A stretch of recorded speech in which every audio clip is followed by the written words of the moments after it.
pangan yang beredar. Selamat datang di HP-nya bunyi.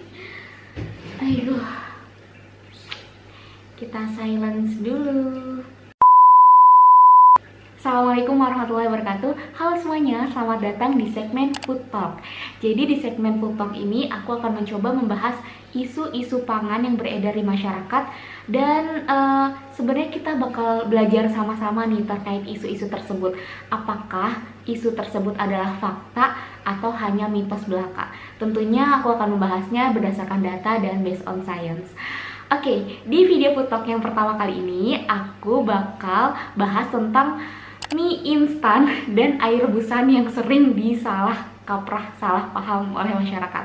Pernah gak sih kalian bikin mie instan terus ibu kalian atau bibi kalian bilang, ganti ya air rebusannya, itu ada lilinnya tahu? Atau kalian lagi makan mie instan nih, tetangga kalian bilang, ih airnya gak diganti ya, kok keruh banget sih, itu ada lilinnya tahu, berbahaya, kayak gitu. Iya. Pernah gak denger kayak gitu? Aku dari kecil sering banget denger kayak gitu. Dan ketika aku kuliah, aku baru paham ketika dosen aku itu menjelaskan tentang apa sih sebenarnya yang bikin air rebusan mie instan itu keruh. Apakah benar memang ada lilinnya? Mari kita bahas. Oke, yang pertama, mungkin aku akan menjelaskan sedikit apa sih definisi mie instan itu sendiri. Menurut Wikipedia, mie instan adalah mie yang sudah dimasak terlebih dahulu dan ditambah dengan minyak dan bisa dipersiapkan hanya dengan menambahkan air panas dan juga bumbu-bumbu yang ada di paketannya. Nah, teman-teman sadar nggak sih, banyak sekali isu-isu yang beredar di masyarakat terkait mie instan. Banyak sekali hal yang dianggap negatif dari mie instan ini. Tapi ternyata seiring dengan banyaknya isu yang beredar, semakin tinggi pula penjualan mie instan atau konsumsi mie instan di Indonesia dan di seluruh dunia. Menurut data World Instant Noodle Association pada tahun 2019, terdapat 106,4 miliar porsi mie instan yang dikonsumsi. Dengan aritmatika sederhana, itu artinya sebanyak 290 juta porsi dikonsumsi setiap harinya. Dan Indonesia menempati urutan kedua terbanyak konsumsi mie instan. Wow! Jadi nggak diragukan lagi ya kalau memang mie instan itu ternyata cocok sekali dengan selera orang Indonesia. Selain murah, mengenyangkan, apalagi anak kos kan, udah murah, enak, bikin kenyang. Aku juga anak kos kok dulu, jadi aku juga selalu stok mie instan di kosan. Nah, sekarang kita bahas yuk sebenarnya apa sih yang bikin air rebusan mie instan itu jadi keruh.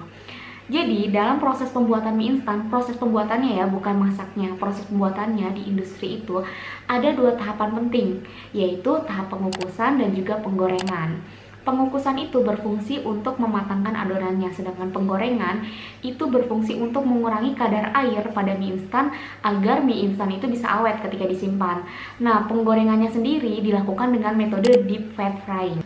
Deep fat frying adalah metode penggorengan dengan menggunakan minyak dalam jumlah banyak sehingga bahan pangan itu bisa terendam seluruhnya di dalam minyak. Nah, diharapkan adonan mie itu bisa mencapai kadar air 2-5% sehingga awet ketika disimpan. Nah, karena proses penggorengan itulah, jadi ketika kalian merebus mie, maka air rebusannya itu akan menjadi keruh karena ada proses pelepasan pati dari karbohidrat dan lemak dari minyak penggorengan tadi dari si mie itu ke dalam air, jadi luruh di air rebusan mie instan itu. Makanya kenapa air rebusan mie instan itu keruh warnanya. Dan itu bukanlah lilin ya teman-teman. Nah, jadi kalau misal kalian mengganti air rebusan mie instan, itu artinya kalian telah mengurangi kadar lemak dari mie instan itu sendiri, karena kan udah dibuang tuh di airnya terus kalian ganti gitu kan. Nah, karena proses penggorengan itulah kadar lemak pada mie instan juga tinggi. Jadi kalau misal kalian makan yang berlebihan, apalagi ditambah dengan nasi, siapa yang kalau makan mie instan pakai nasi? Nah, kalau misal kalian makan mie instan kadar lemaknya tinggi ditambah nasi, itu bisa menyebabkan kegemukan kalau misal kalian terlalu sering. Jurnal Food Research International tahun 2008 juga menyebutkan bahwa tidak ada penggunaan lilin pada pembuatan mie instan. Yang ada hanyalah teknik penggorengan dengan menggunakan metode deep fat frying hingga mie-nya menjadi kering. Jadi masih mau ganti air rebusan mie instan? Terserah, balik lagi ke kalian. Oke, sekian video kali ini. Sampai jumpa di video selanjutnya. Dadah. Assalamualaikum warahmatullahi wabarakatuh.